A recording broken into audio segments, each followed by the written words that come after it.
What's shaking, my subscribers? It's the Stirred Sir here, and today we are going to be making a special syrup that I came up with all on my own, and we're going to be calling it Christmas syrup because it will be used in a special Christmas eggnog cocktail later this week.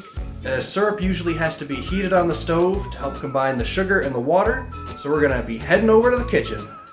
For this we'll need about 250 grams of water, which is just about 1 cup. Next you need half a teaspoon of vanilla extract. You'll need 1/8 of a teaspoon or about a pinch of ground nutmeg, and the same of ground ginger. Now add half a teaspoon of cinnamon.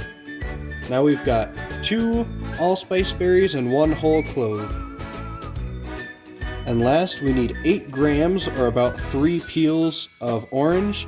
And notice I tried to get as little pith as possible, so that will add less bitterness. Pith is this white stuff, and the more of that you have, the more bitterness will be in the drink. So try to get as little of that as possible. So to get as little pith as possible, grab a peeler and very gently, don't push too hard, take a peel of the orange. The harder you push, the more pith you'll get. So this one has very little of that white stuff. The raw sugar will be added after the water is heated.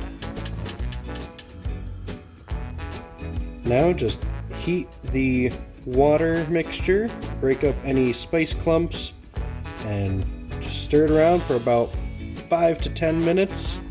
And in that time it'll boil down and get plenty of flavor from all of the spices and the orange peel.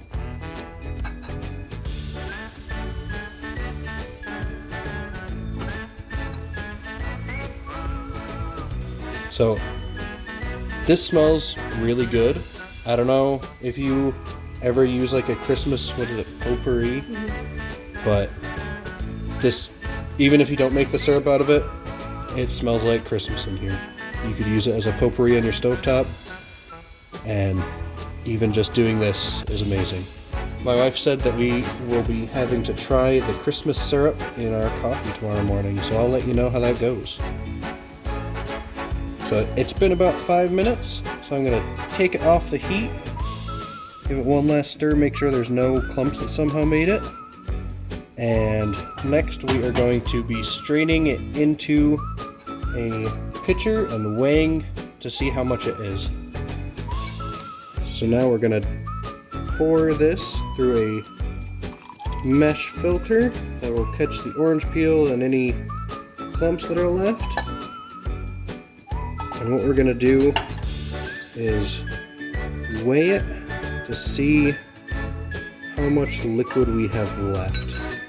So it looks like we've got 195 grams left. So I'm going to just double strain this back into the pot just in case I missed something the first time.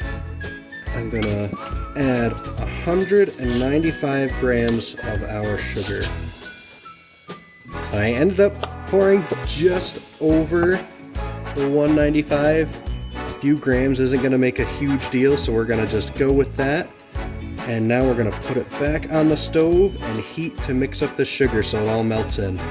So now that there's sugar in the mixture, you want to stir it a lot more consistently, because if you heat it up too quickly, then that sugar can burn, and that can really change the flavor of the syrup, and it could make your pan a really bad sticky mess and a pain to clean.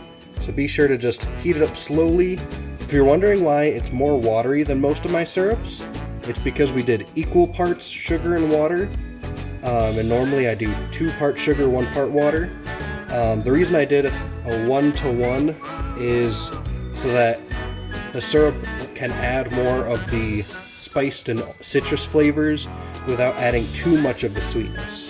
And I think we are done here. I just took it off the heat. When I pull the spatula up, I don't see any grains of sugar left. It's pretty well dissolved. I'm gonna just let it cool, and when it's done, I'll bottle it, and that's about it. So there it is, the Christmas syrup. It's cooled and bottled now. Got a label on it so we don't mix it up with anything else. And it should stay in your fridge for anywhere between 2 weeks, maybe a little over a month. Later this week, I'll be making a Christmas eggnog that I'm going to be calling Milk for Santa. So be sure to look out for that. and can't wait to share a sip with you in the next video.